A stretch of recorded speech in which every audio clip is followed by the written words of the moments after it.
All right, so let's shift to some player personnel talk. And what I mean by that is we've got some transfers in at the quarterback and wide receiver position. But I also want to give a shout out to offensive line. Johnny Jordan announced that he is returning. Yes. That was not expected, right? No, and this is a guy who played multiple years at Maryland. Went through senior day at Tech, so I didn't expect it. Yeah, I don't think anybody really expected Johnny Jordan to come back, and now he gives Tech, and not saying these are going to be the starters, but he gives Tech 4 guys that have started games in their careers. You got him, you got Silas Janzi, who announced he's coming back, and then Parker Clements and Caden Moore. A week ago, you're sitting here saying, oh my God, our only returning offensive linemen are a couple of sophomores. Yeah. And that's nobody else has taken a snap. And now you've got 4 guys with a ton of experience now. And I think it's 98 career appearances. Yeah, it's just so much. And you have options now, too. Like, Janzi can play really any position except center. Yeah. You have the option, if you wanted to, you could move Parker Clements to left tackle and start Janzi at right tackle if you wanted. Because Janzi can play right tackle. I don't think he's a great fit for left tackle. Right. You got Jordan at center. You got Jordan at center. And I was going to say, if you get a center, you can move Jordan to guard. If you really need to. You could, but he's a better fit himself at center, in my opinion. But there's a lot of flexibility. You give yourself some flexibility there. And then, of course, you got Caden Moore at guard. Caden Moore's a definite guard all the way. Yeah.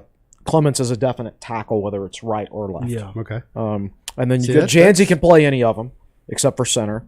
So yeah, it certainly helps. And then they got the transfer from Cornell, who's going to visit in late January. I forget his name.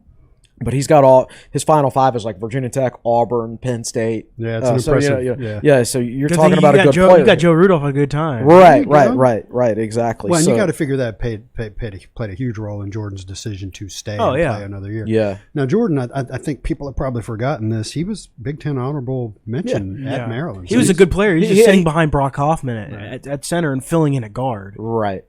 And the thing is, like, it's different when like Hoffman's been in the program and things like that, and Brock is a really tough kid and a team leader, but like I don't know that he was actually as good as Johnny Jordan this past year.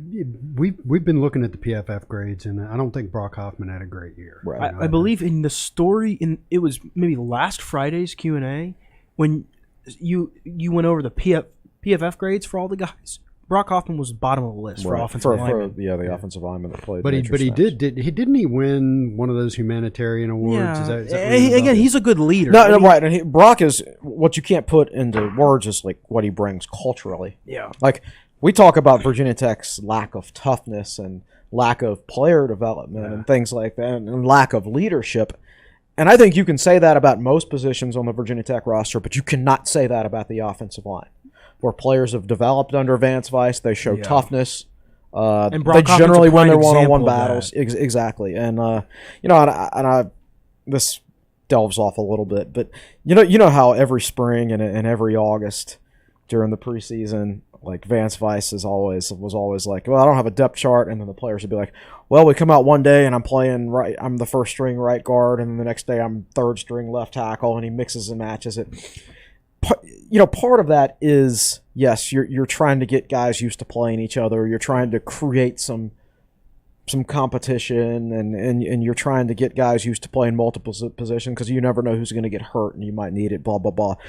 I think some of that is it's just holding guys to a higher standard. It's like, oh, you didn't have a good practice today. Well, you're not number 1 at right guard anymore. You're number 3 at left tackle, and you got to work your way back. Yeah. Now in the BeamerBall.com days, Vice would have been talking every day and putting that stuff out publicly. Right, exactly. And that's not how it's done these days. Yeah. But I think that was part of it, and I think that's why Virginia Tech's offensive line, generally speaking, stayed a step ahead of all the other position groups in terms of toughness and player development. Yeah. And I just think, and there was a lot of depth there too. Yeah, right. Well, maybe that's why. Yeah. So I like the way the offensive line is trending.